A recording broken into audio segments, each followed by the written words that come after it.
Very good morning, friends.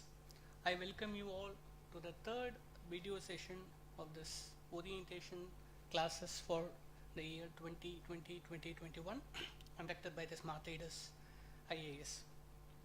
There are millions of videos that are available in the YouTube right now, and it's also the lockdown time.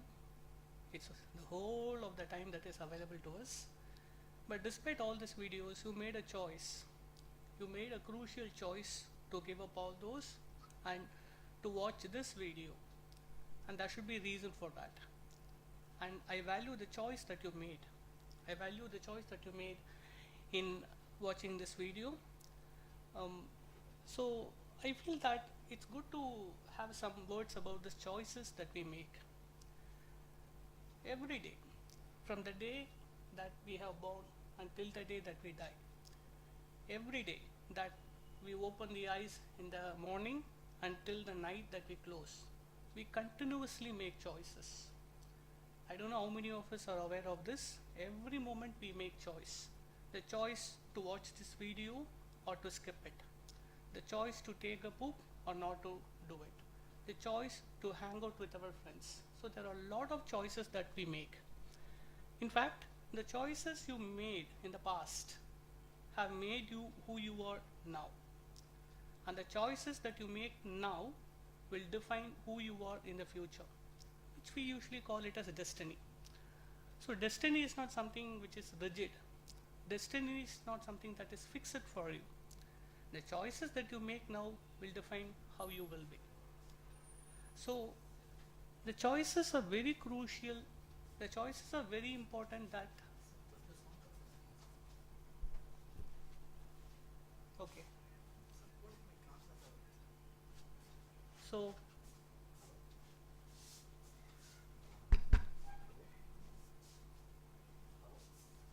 voice varli amma? Okay. Okay. So choices defines us. And when we talk about choices, we cannot miss an important theory in the microeconomics.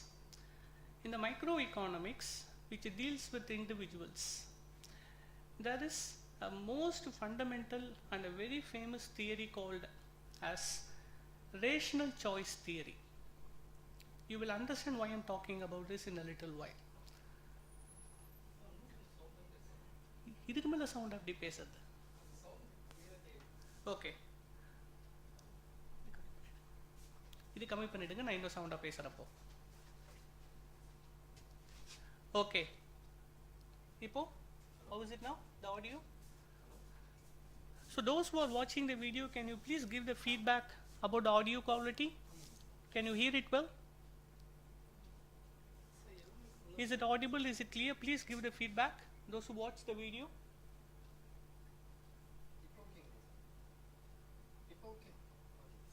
It's audible now? Okay. So yes, where we stopped. Rational choice theory, an important theory in the microeconomics. Now what the theory states, it's a very simple theory. We all knew about it, but we often miss it because it's the simplest thing that we miss often. So what the theory says, the rational choice theory states that each individual use rational calculations to make choices. Please follow carefully. Each individual use rational calculations to make choices and achieve outcomes that are aligned with their own personal preferences. For example, if my preference is going to a theater, I have lot of choices that I have. Based on that preference, I make lot of calculations, which is near to my home, where the ticket is available. So I make lot of calculations, and based on that calculations, I make a choice. So each individuals use rational calculations to make choices and achieve outcomes that are aligned with their own personal preferences. So the important point here is not about the choices. The most important here is the preferences that you have. because that is a trigger for your choices. The personal preferences are the trigger for your choices.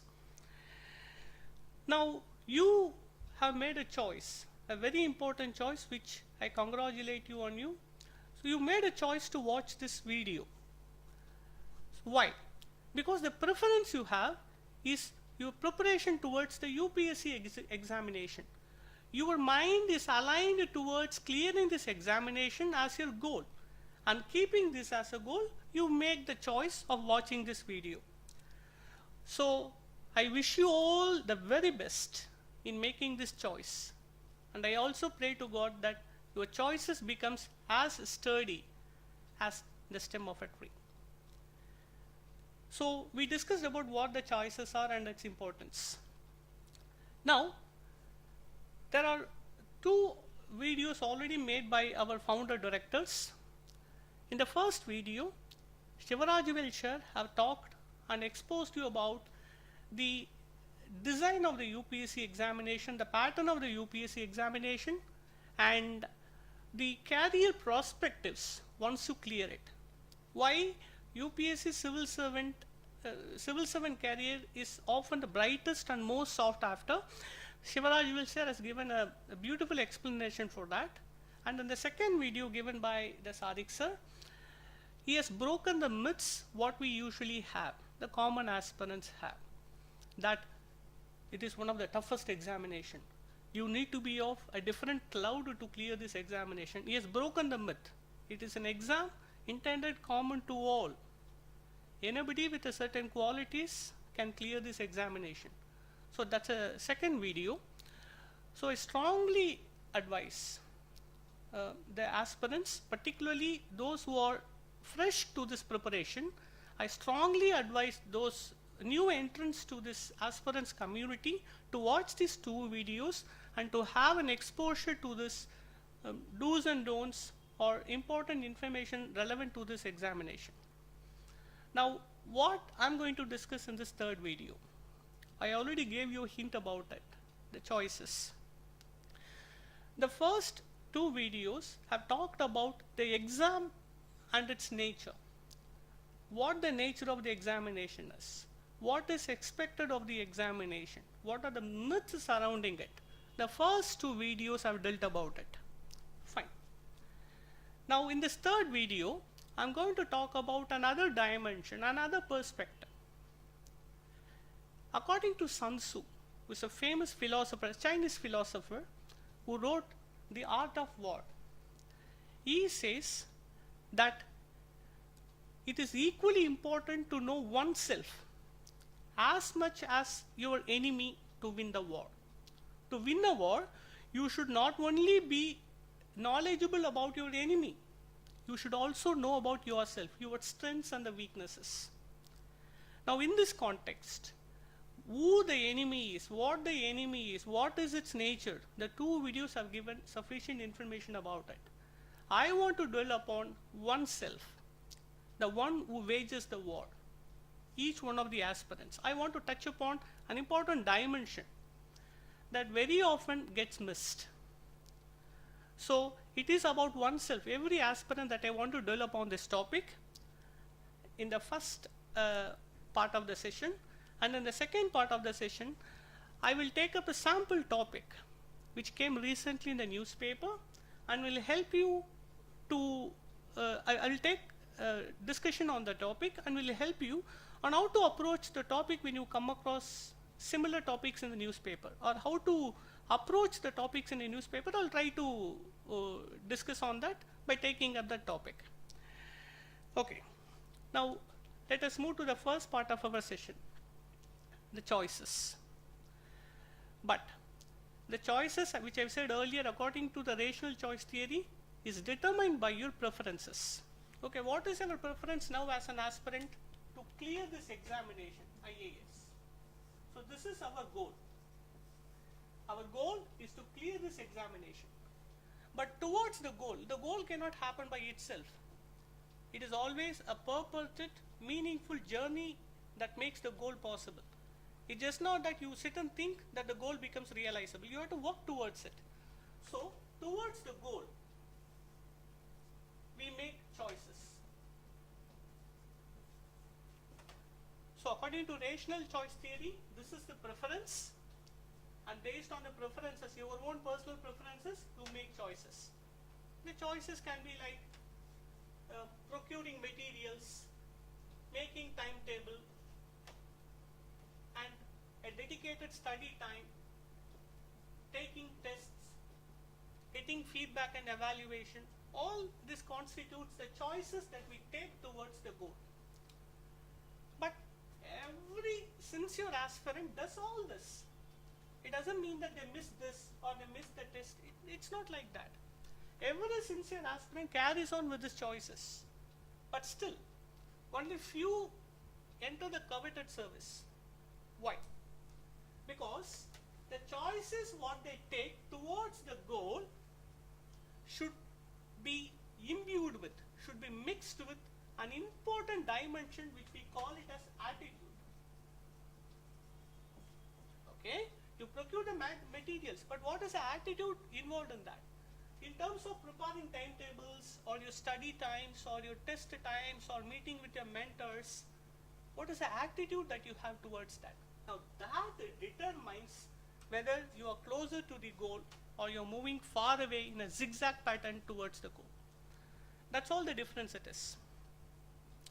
Now, how to understand what is this attitude is? I would like to say a small story in this regard. The story of an elephant. Commonly, we would have seen elephants being tied by chains in the circus. And this elephant doesn't make any strong valiant attempts, any strong attempts to dislodge itself from the chains. It doesn't make an attempt to break off from the chains, even though it is strongest. In fact, elephant is the strongest land-living animal, but it doesn't make the effort. But why so? It is traced back to its infant time. Now, when the elephant calf, the baby elephant was captured, it is usually tied with an iron chain to a pole. This baby elephant wants to free itself from this in these indictments. So it tries all that it can to break off from the chain. We have a pole, and the elephant makes all the attempt to break off from this chain. But the baby elephant, because it's not still matured, doesn't have that strength to break it off. So there is only there is a kind of a border that it creates within itself. Over the years it tries, it couldn't do it. It tries, it couldn't do it. So it creates a boundary keeping the chain as the link. And it has the attitude towards the link that iron link that it cannot break it off. And this becomes so permanent in the mind of the elephant, even when it grows, it becomes an adult elephant, so majestic and strong, it still cannot make an effort to break it off. Because it is still having the mind of a calf elephant that it cannot break it. Even though elephant have the potential to break this chain, it just cannot do it. But if it tries, and if it just with a one strong push, it can break it. How many of us are elephants who just behave like this, an adult elephant? We have the potential. We have the potential to break this. We have the potential to break.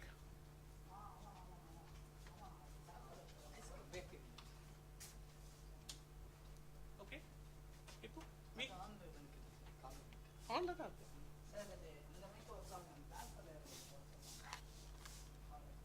சுத்தமா கேட்கலையாமா? சுத்தமா கேட்கலையாமா?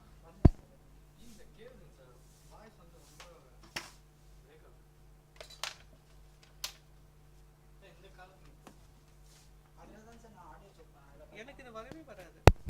எனக்கு இது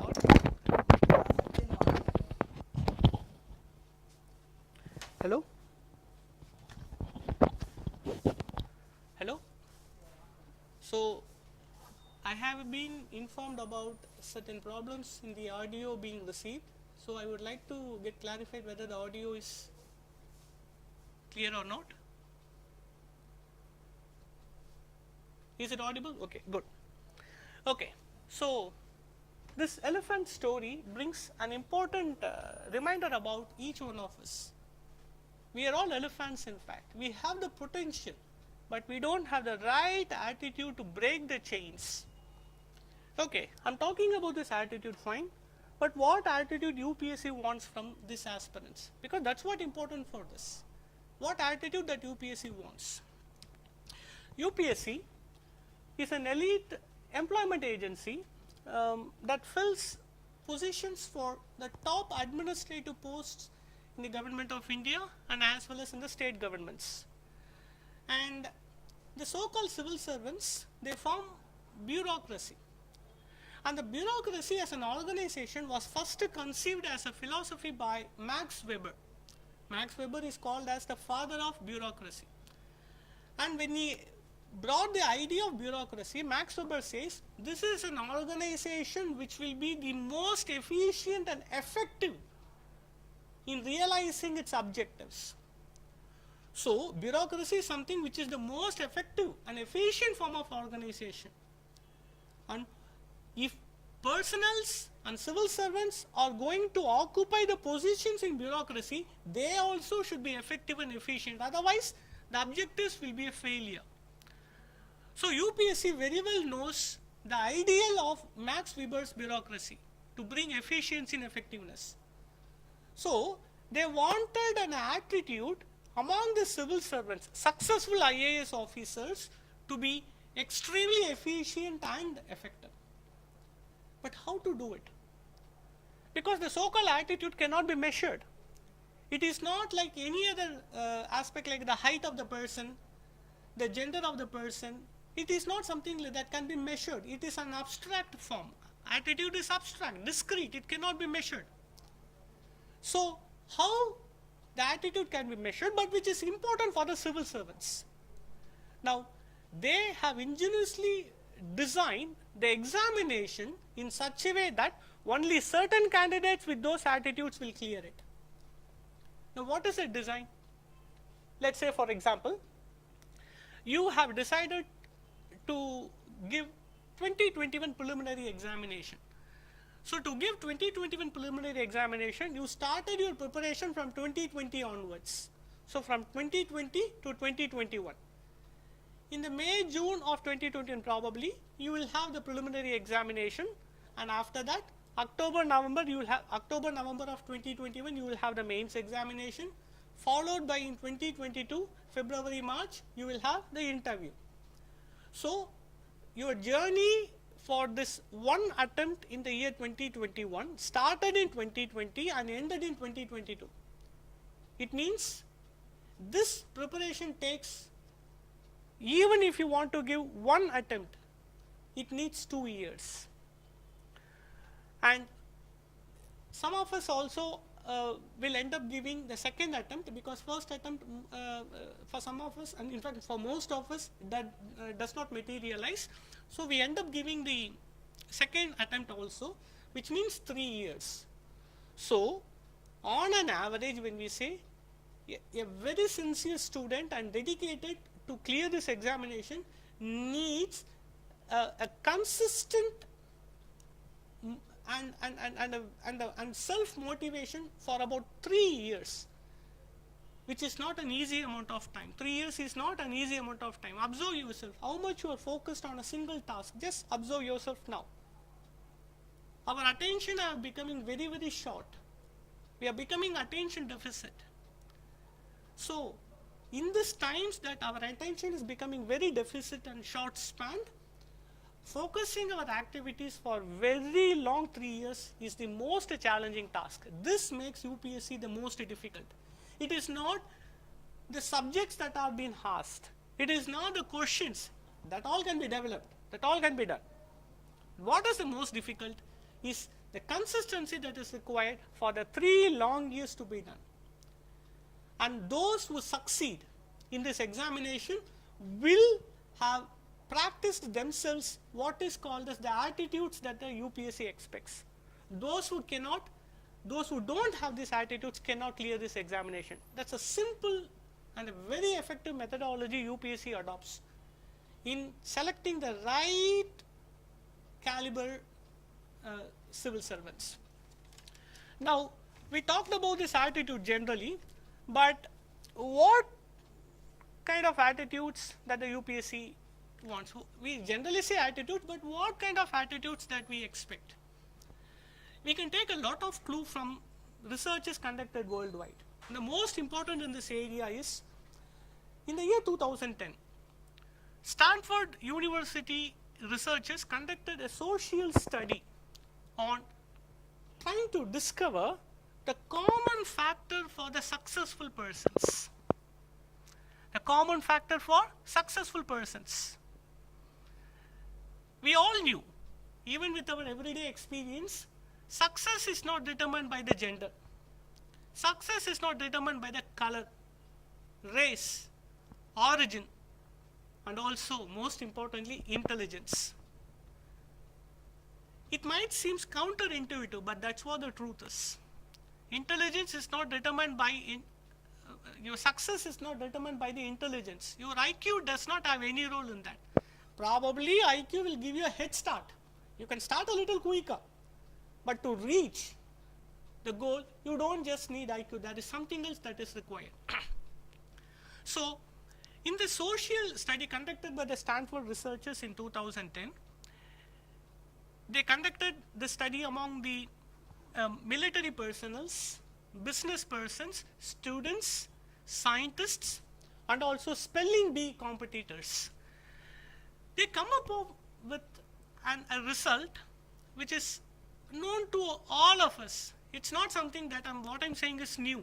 It is not something very surprising result this researchers have found out. It's all something we all knew intuitively, but we miss it. So they found out that what is required, so what is the most common factor that can be found among all the successful aspirants is grit. Grit was found to be the most common factor among the successful persons. You take any successful person, you will see the grit in them. But what a grit is? Grit is passion and perseverance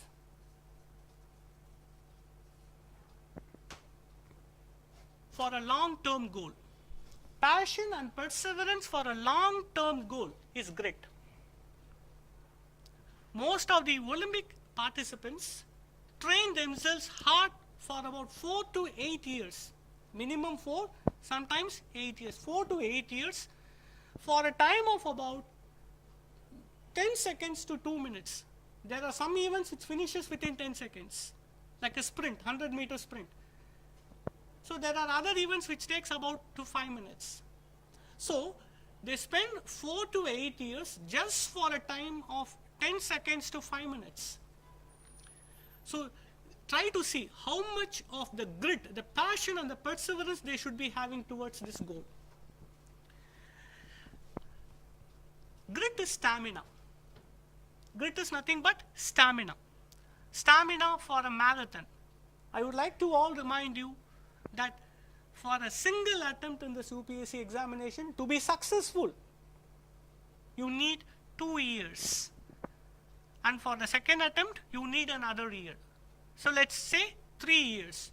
You need to maintain this grit consistently for 3 years, and that defines the outcomes. Let me share you my personal story. In fact, I don't feel ashamed in sharing this. In my first 2 attempts, I have been so insensitive towards this examination. I was not much exposed to these nuances. When I observed myself in the first 2 attempts, I came upon one important observation, that the last 20-30 days before the actual date of UPSC examination, I become extremely productive. I don't know how. I don't know what happens within me. I just become extremely productive. Let's say if the examination is on June, in the month of May, I've been so productive that I couldn't even expect. I couldn't even imagine whether I'm doing it. Also, similar story can also be said with engineering students, isn't it? How many engineering students, of course you can relate the experience.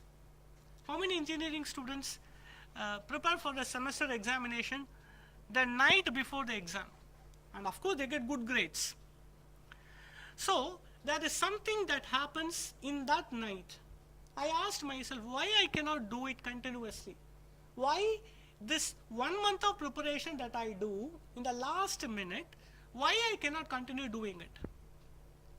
I understand, and I understood that I missed what is called as grit. The continuity, the perseverance, that was missed. I would say that that was the most important reason why I couldn't get the service. There are other contextual reasons also, but the most important reason I will say that I was lacking this grit, which is the reason why I'm saying and sharing with you all that grit is something very important that you must keep hold of.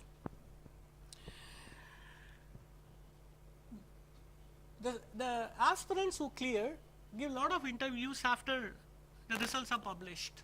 They give a lot of suggestions. They provide a lot of solutions on how to approach the examination, how to plan for prelims, mains, and interview. All such informations and suggestions. But if a question is, and also unmistakably a question will be asked to them, what was the reason for your success? They say God, family, friends, mentors. Of course, they give a long list. But if you observe, every single aspirant, when they mention the reason for the success, they will always say passion and the perseverance is something that will be present in all their interviews. Try to check with yourself. You don't even to check. You knew it intuitively. Without this passion and the perseverance, that a success in such a long marathon examination, a long marathon competitive examination is not possible at all. I would like to say a small story in this context. At the age of 29, Siddhartha left his palace to search for the truth. He wandered around the country. He did all the practices. He undergone severe austerity for 6 years. But all what has done was his body has gone worn out. He has become so emaciated, he has become so weak that he cannot make a next step. He was crawling. He became so weak. And then he came upon the idea of what is called as middle path. And after understanding what is called as the middle path, he ate what is required, went under a bodhi tree and sat under it and closed his eyes with a determination. The determination is very important, friends. He closed his eyes with a determination that I will not open these eyes unless I know what the truth is. Unless I know what the truth is, I will not open these eyes. He has done a lot of penance. He has done a lot of austerities for the last 6 years, but he could not get it. But with the determination that he had for that moment, yes, I will take this to the level that even if I die, I will not open my eyes. How many of us have that determination? We are all bodhisattvas. We are all still in the aspiration mode. To become Buddha, we need to have the determination that is required. We are all elephants, still like we are behaving like calf elephants. You must realize the hidden potential that you have and know that it's a time to break it off. And all that is required for that is grit. Grit is the attitude that defines the success on your examination and also your success in your career. Now, if I want to know how can I test whether I have grit or not? Do you know whether you have grit or not? I can say with a personal experience, I love to play cricket. When I play cricket, with the love and the passion that I have for the sports, that when I'm involved in it, nothing can distract me. When I'm in the field, that nothing can distract me. So that is when I realized. So the intensity and the love for an action determines whether you are passionate or whether you persevere or not. The inferior the love you have towards the goal, the inferior love you have towards the action, you will not be dedicated, you will not be much sincere. So I want to know whether I'm having the grit or not, the grit which is required to clear the examination, the grit that the UPSC wants in each one among you. How do I know it? As already said, you cannot know it just by looking in the mirror. It is not something that can be measured. It has to be practiced. So how can we do it? I would say simple thing. So take up a task. For the next 1 week, for 3 to 4 hours that I will study towards preparing for the UPSC examination. You make up a vow to yourself, you make a promise to yourself with the determination as it of Buddha that for the next week, 3 to 4 hours daily that I will commit myself for the UPSC preparation. What to study? You can start with the NCERT and the newspapers. So for the 3 to 4 hours daily, continue for 1 week. You observe yourself, whether you are sticking with this daily regimen of 3 to 4 years. If you are fairly successful in this, continue with the next week. Follow the same regimen for the next week also. Do the same routine for 3 to 4 hours for the next week. And if it's successful, go ahead with the 3rd week and also with the 4th week. And if you fail in that, if you cannot follow with this simple regimen of 3 to 4 hours, I would like to say, friends, in this preparation, 3 to 4 hours is not adequate, but it's a good starting point.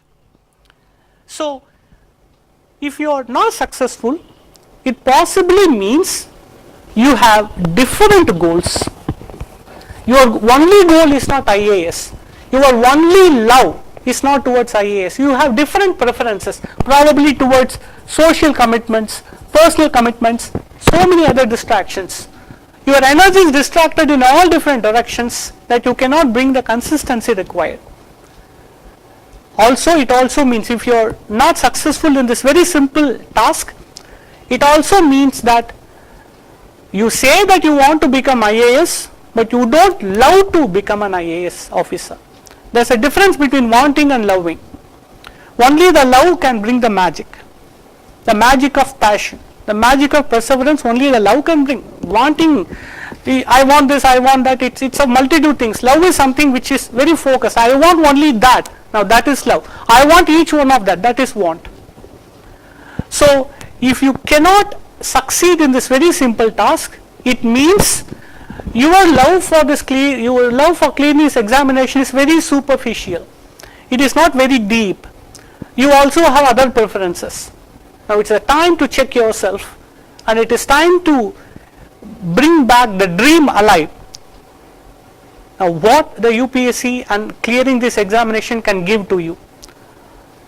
The whole life will change after the examination is clear. The whole life will become changed. Not only your life, your previous and the next generation will also see the magic in this transformation. So you need to find enough reasons to love it. And once love it, keep it alive, keep the love alive, and the love will take you to its goal.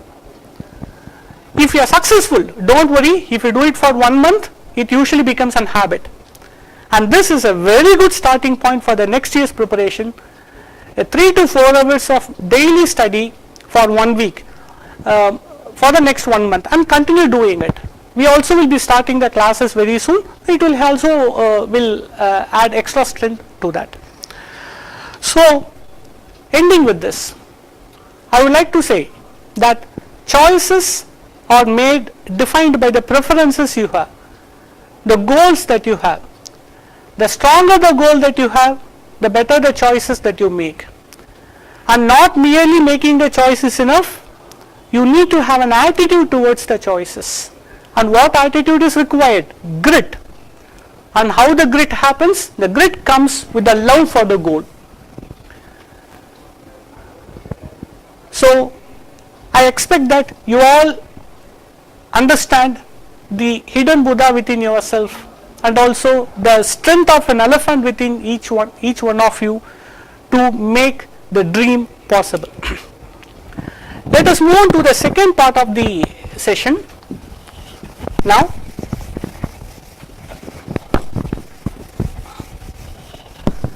Okay. Let us take a topic in the science and technology.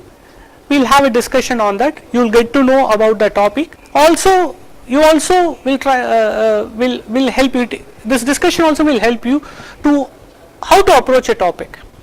Whether you are reading in a book or whether you are reading from the newspapers, it will try to help you from that perspective. So, recently there was a topic, there was a news about UV germicidal irradiation technology, also called as UVGI. So there was a news about this. You can type UVGI, you can find the news about this in Hindu and also in Indian Express. Now what this technology is about? We are all living in the midst of COVID-19 pandemic. Also, it's a very common sight for us, whether you would have seen by person or you would have seen in televisions, that wherever there were reported cases of COVID, they send the municipal workers, the sanitation workers, to spray a liquid on the roads. Now what that liquid that they spray? That liquid is called as sodium hypochlorite.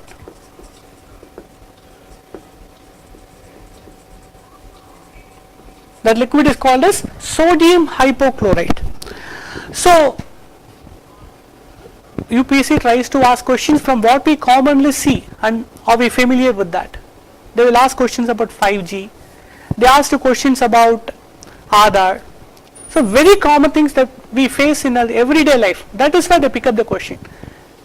So the solution that they simply spray in the streets to disinfect is sodium hypochlorite.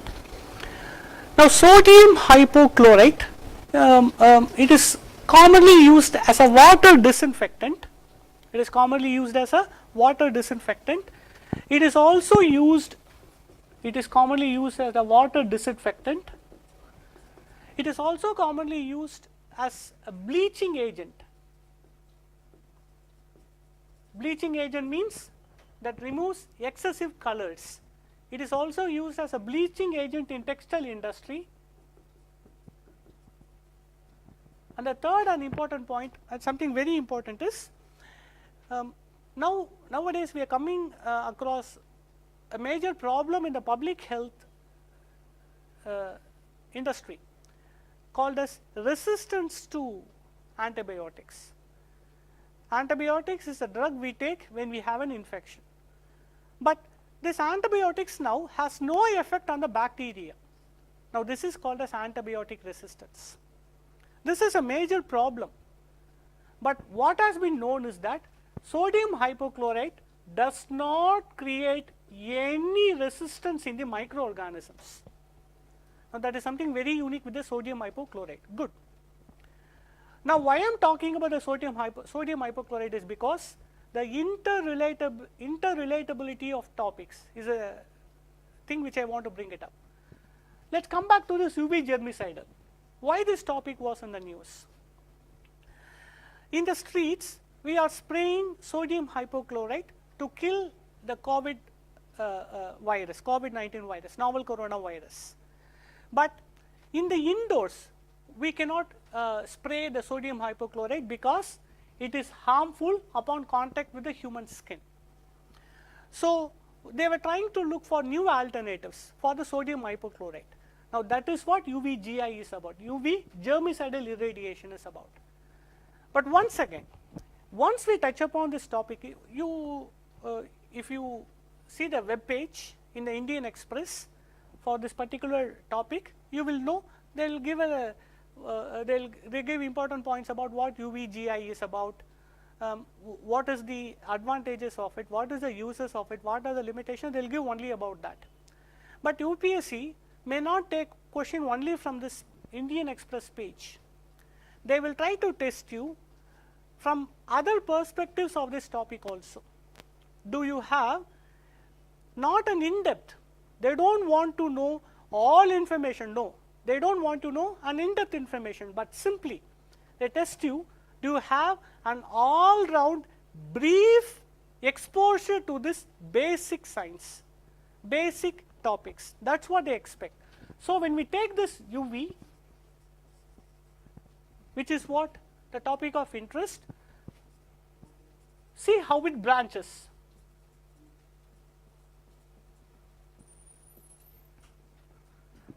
General characteristics of UV,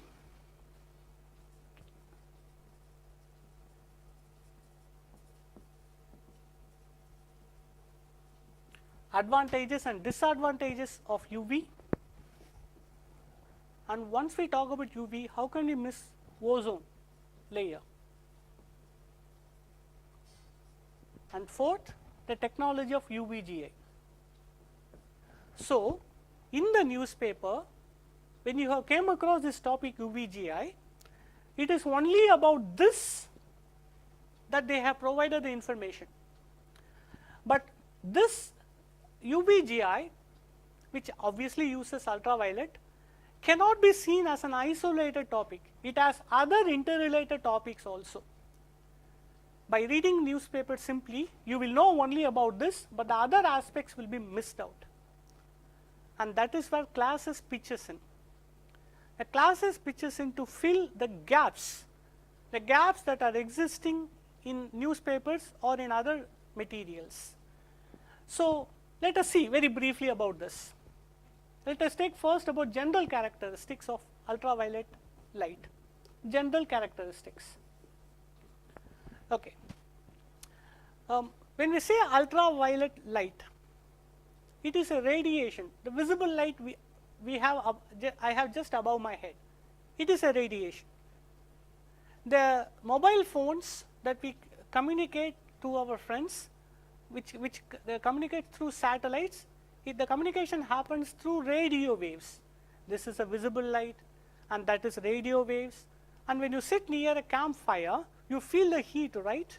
Even when you sit far away, you can feel the warmth of the fire. Now how that comes? That is because of infrared radiation. So there are so many radiations like this. Scientists have categorized them into one unified format called as electromagnetic spectrum. Electromagnetic spectrum. In the electromagnetic spectrum,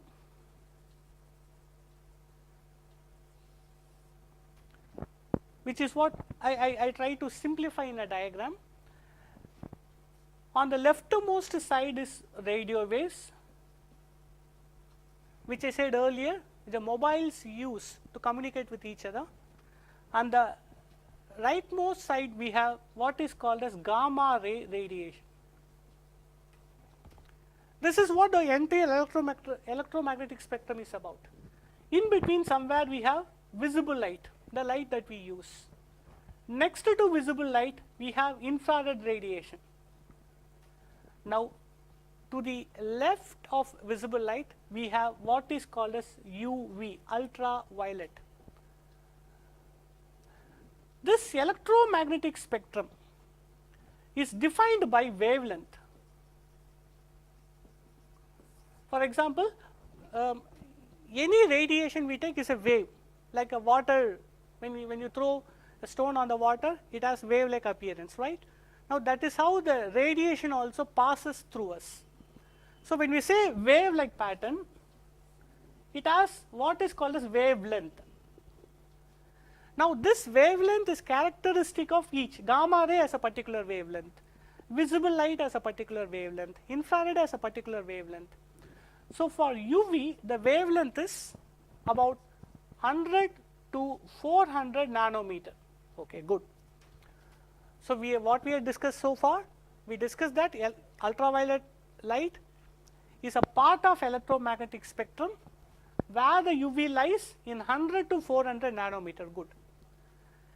This 100 to 400 nanometer UV is again divided into three types, 1, 2, 3, called as UVC, UVB, UVA. There are three types of UV, UVC, UVB and UVA.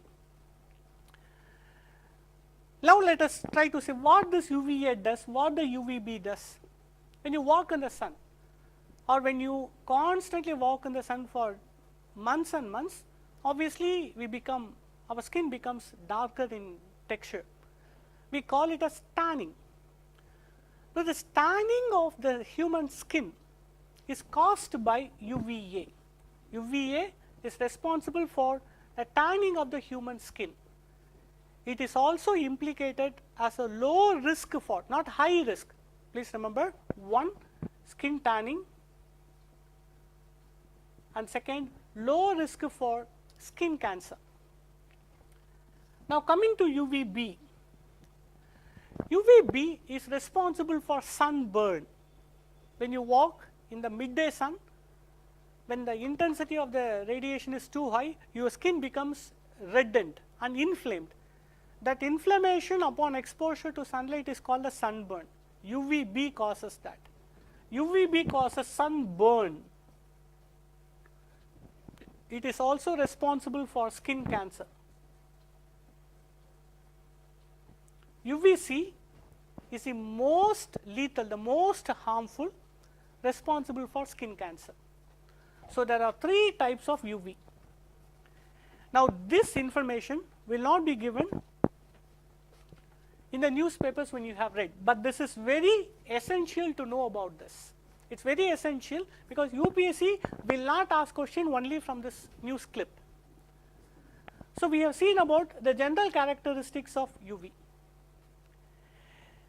Second aspect of UV, ultraviolet ray can be used to kill microorganisms such as bacteria, virus and fungi. It can kill bacteria, virus and fungi when we shed UV light onto them. But the problem with the UV is that UV will not be most effective.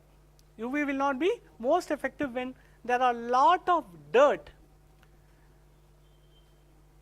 If this is a room with a lot of dirt is suspended in the atmosphere, in the air, you can see that the light comes will be scattered, right? You can see the scattering. In some movies they take this beautiful picture of light coming through the window and scattered. When such large dust particles are there, UV will be scattered. Once it is scattered, its effectiveness will come down. That is considered to be one of the most important disadvantage of UV. Now, so UV exposure is determined by the dust particles suspended in the atmosphere. These are the 2 important characteristics we should know of. Moving to the advantages and disadvantages. Advantages of UV, ultraviolet radiation. UV can be used to disinfect water. UV can be used to disinfect air and also surfaces. For example, the light falls onto the steel chair. Now the surface of the steel chair, if there is any virus in there, it will kill it. It also kills microorganisms in the water. It also kills the microorganisms in the air. So UV can kill microorganisms in water, air and also on the surfaces. It also is known to kill, as I said earlier, it has the ability to kill bacteria, fungi and virus. The virus such as even novel coronavirus. But the most important disadvantage is, the important disadvantage of UV is that the effect of UV exposure is not long lasting. For example, right now when we have UV lamp, the light will comes down, any bacteria in the air will be killed. But because of fan or air conditioner, the air gets circulated. Now when we switch off the UV, the air there will have microorganisms, it will come here. So the effect of UV radiation is not permanent. It does not cause a long lasting effect on killing the microorganisms. You have to constantly switch on the UV light to kill the microorganisms all the time. That is the biggest disadvantage with this. And second disadvantage, the flow rate of the air, the flow rate of the water should be constantly maintained to kill the microorganisms effectively. As I said earlier, if the flow is not happening, it kills only here, it does not kill there. So, the flow rate of the air and the water should be maintained, otherwise it is an ineffective procedure. That is the advantages and disadvantages of the UV based disinfection. Moving to the ozone layer, the third aspect. I will like to tell you all this information have not been given in this news clip, but which are equally important for the examination. Moving on to the ozone layer, obviously if the ozone layer is not there at about 10 to 50 kilometers above the earth's surface in a layer called as stratosphere. I hope you all know that ozone layer is present in the stratosphere. We have the earth, we have troposphere, and we have next layer called the stratosphere. It is in the bottom of the stratosphere we have ozone layer. Now, this ozone layer is extremely important for the humankind and also for every life in the earth. Ozone layer is very important because otherwise the sun will all make into fries, French fries. It is extremely important for the ozone layer to be sustained. Why? There is a kind of a relationship that ozone layer and the UV maintains. There is kind of a relationship that ozone layer and the UV maintains. Ozone layer blocks UV radiation that are coming from the sun. Sun is such a hot blazing star, it throws every radiation, gamma ray, X-ray, UV, every radiation it throws. The most important about that is UV ray from the solar radiation is blocked by the ozone layer. But there is another important point which is extremely important, please make note. We already discussed that there are three types of UV, UVC, UVB, UVA. When we say it blocks UV, ozone layer blocks UV, does it mean that it blocks all the three types of UV or only few? Now, let us see about that. Ozone layer blocks UVC completely. Probably the word C can be used as a hint. UVC, C means completely. So, UVC is completely blocked and filtered by the ozone layer. So, when you go to the street now, you will not have the UVC from the sun, because ozone has already blocked it completely. Otherwise, we all end up in skin cancer even in our early ages, thanks to the ozone layer. It completely blocked. Moving to next, UVB. UVB is partially blocked by the ozone layer. About 60% of the UVB is blocked, the remaining 40% enters the earth's surface, it reaches the earth's surface. And that is what causing the sunburn. That 40%, imagine friends, what will happen if the 100% comes? So, it is that 40% of the UVB causes skin burn and also skin cancers like melanoma. Moving to the third one, UVA. Now, UVA is transparent to the ozone layer, which means ozone layer cannot block UVA at all.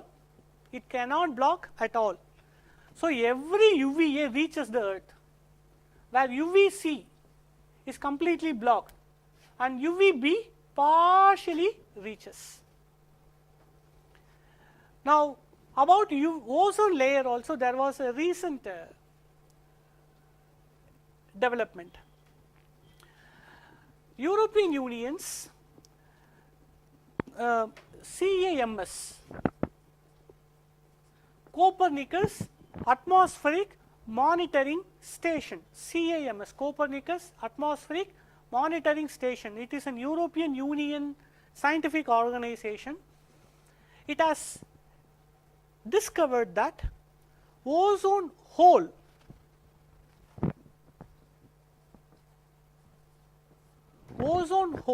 in the northern pole, in the earth, north pole, south pole, in the northern pole, the ozone hole in the northern pole has been completely closed in the month of March and April. this was a recent and a most a joyful discovery, because ozone layer is important in blocking the UVC B and all. If there is a hole, what happens? UVC comes inside, and that is something danger for the life. It blocks, so that ozone hole has been completely filled. The ozone hole has completely disappeared above the northern pole of the earth. It has discovered. CAMS of European Union have discovered it. Now, what was the reason for this closing of the ozone hole? What was the reason for this closure of the ozone hole? In fact, there are recent funny memes that have been circulated. The last 1.5 months, approximately 55 days, we are in the lockdown. That the vehicles, the industries have all been in still mode. That the pollution has become so less. The rivers, there have been reports about Ganga, Yamuna, Kaveri are becoming to its original nature again. So we are getting reports like that. Like if you go to the LIC and just look up, you can see the Eiffel Tower. So that's a visibility that we have. There are some funny things that been circulated in the memes. Similarly, we usually think, oh, when the pollution reduces because of the lockdown period, ozone hole gets healed. Ozone hole completely covered up. That's what we think, but it is not. It was discovered that the CAMS have discovered that ozone hole have not completely healed itself, not because of the reduction of the pollution due to the COVID-19 pandemic lockdown. It is because of a natural phenomenon called as polar vortex. Now, the polar vortex phenomenon is a little, it needs a more insightful discussion onto this, which may not be possible now. But now, let's just try to know that ozone hole have completely healed over the northern pole, northern hemisphere, due to the natural phenomenon of polar vortex. So, with this, just this topic of UVGI, how different other relevant information has to be linked up, because they are all coming to this common point, the common reference point of ultraviolet radiation. Now, moving to the last, the very news itself. The very news itself, let us say about this. Let us say a few points about the news item itself, UVGI.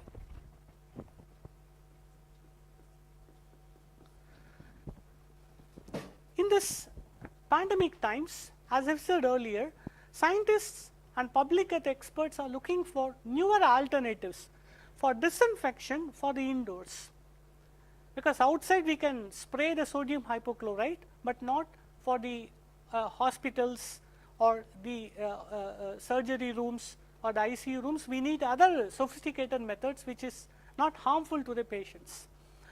So it is towards that UVGI was developed. In fact, ultraviolet germicidal irradiation is not something that has been discovered new during the COVID-19 situation. No, it was discovered in 1990s. It is not new for us.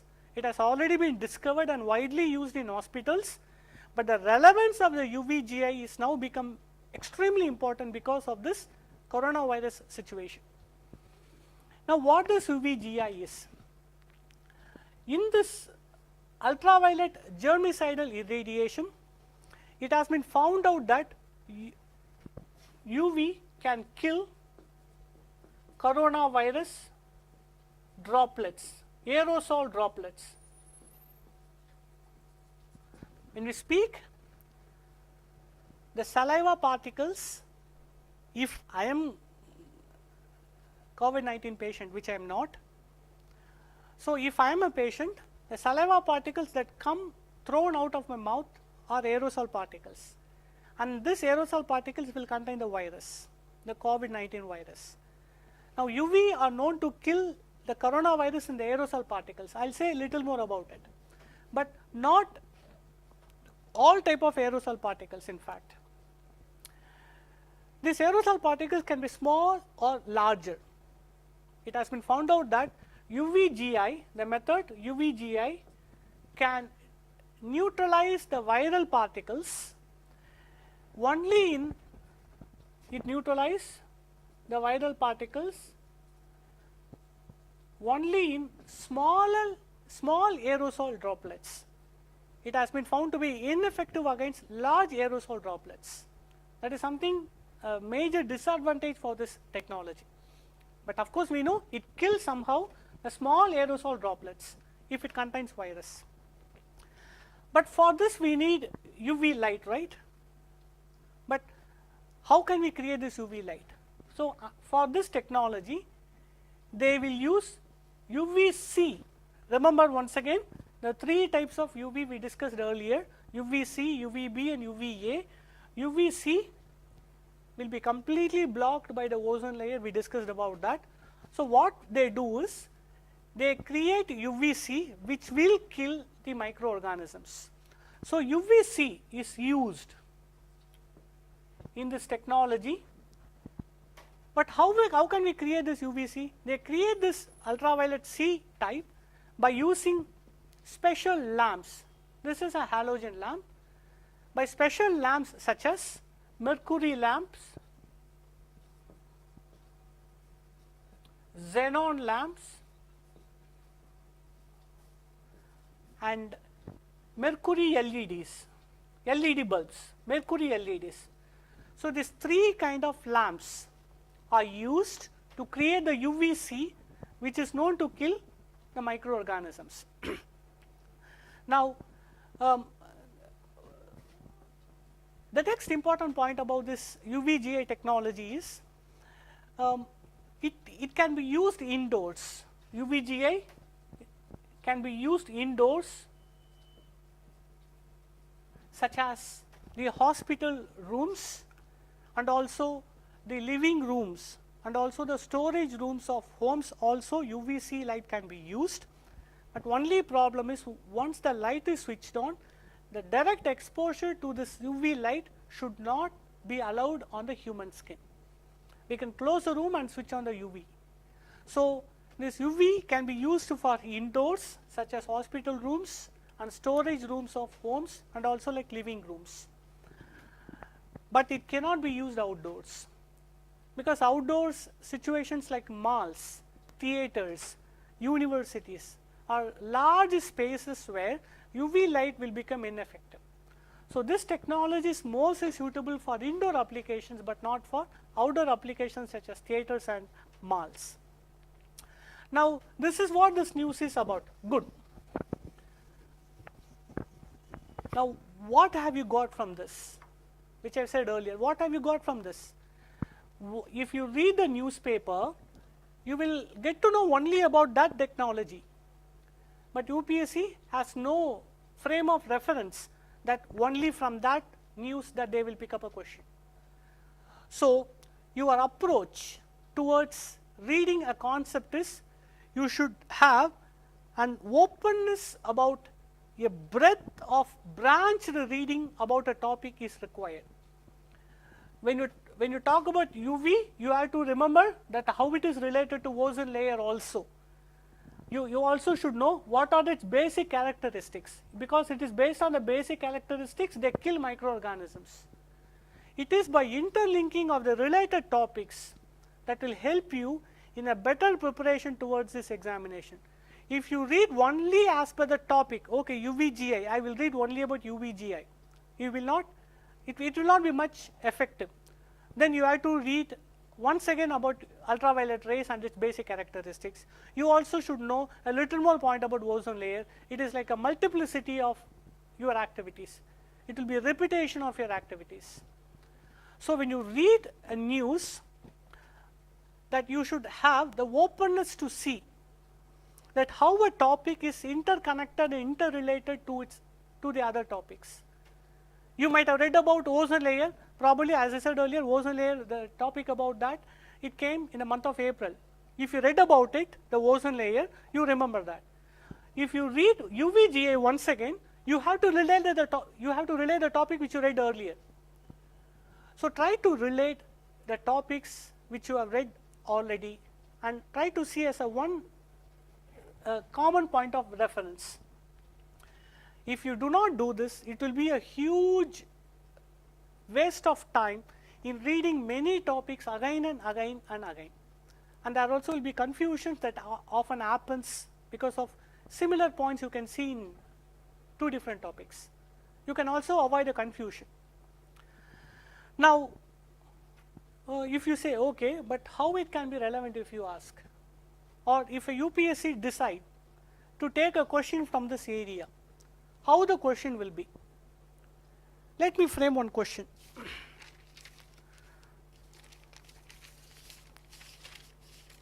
Let me frame one question here. Consider the following statements.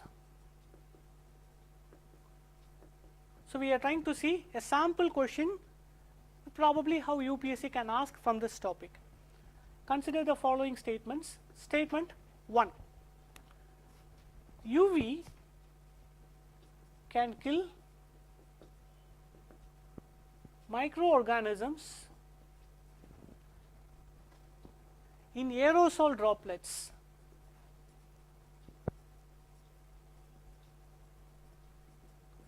suspended in the air. This is the first statement. And the second statement, UVGI technology can be used for both indoor and outdoor facilities. Which of the statements given above is or true? 1 only, 2 only, both 1 and 2, neither 1 nor 2. What would be the correct answer? If you listen to this, you probably would have known clearly that statement 2 is a wrong statement, because as we said earlier, ultraviolet germicidal irradiation technology is suited for the indoor but not the outdoor. So 2 is wrong. Now see how it comes. 2 is wrong. Good. So it has to be these two statements, because 2 is wrong.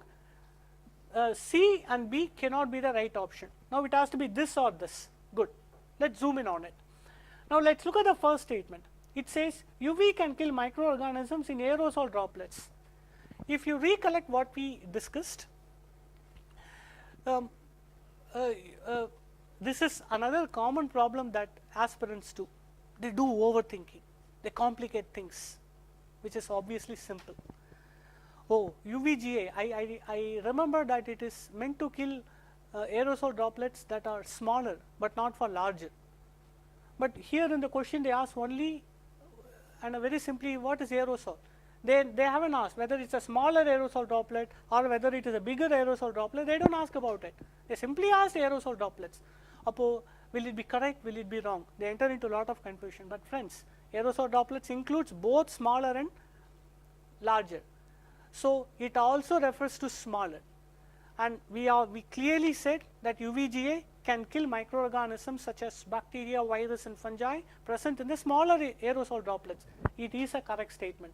So 2 is wrong, 1 is correct, A is the right answer. So we expect the question, this is how. We would have read about a topic in a particular frame, a particular way. Don't expect that the question will ask, UPSC will ask a question in the same manner as you have read. It will not be. Most of the times it will not be. You have to use your logic and the common sense to arrive at the right answer. With the right amount of grit, with the right amount of common sense, obviously this examination is an easy task, but an easy task that requires about 2 to 3 years of your dedication, the grit that is required. We almost come to the end of the session. You can post your comments about the video. I also strongly advised you to follow the 2 previous videos. We also have 3 more videos in the next successive days. please continue watching it. We go live every day on 11 o'clock to 12:15. I would like to end this session with one of the ferocious statement by Bharatiya. You all would have heard about it. Probably Tamil students would have known about it, but non-Tamilians would have been hard time to go through this. தேடி சோறு நிதம் தின்று பல கதைகள் பேசி மனம் வாடி. The poem goes like that, and it ends. பல வேடிக்கை மனிதரை போல நான் வீழ்வேன் என்று நினைத்தாயோ. He asked ferociously, you think I'm an average person to fall like an average person who eats, who gossips, who goes through the same phase of an average person's, and finally giving myself up to the fate and dies at the end. You think that I will also go down like in the history? He says, no. Naan veeven endu nenaithayo. Every one of us should have this ferocious nature of Bharati. Nobody wants to fall down. To be frankly speaking, nobody wants to be a failure. But our determination for the success is also not strong. We don't have such a commitment. So make sure that you are not an average person. You aspire to become an IAS officer. Be like that. Act like an officer from now itself. Make sure that you develop the attitude required to clear this examination. You cultivate this habit, which will help you in your service. And be not ordinary, be extraordinary. Try to find the hidden potential in you, in which everyone, within everyone, that elephant potential is hidden. Wake it up. So thanks for this opportunity, friends, and thanks for the time that you spent with us. Thank you all. My best wishes for you.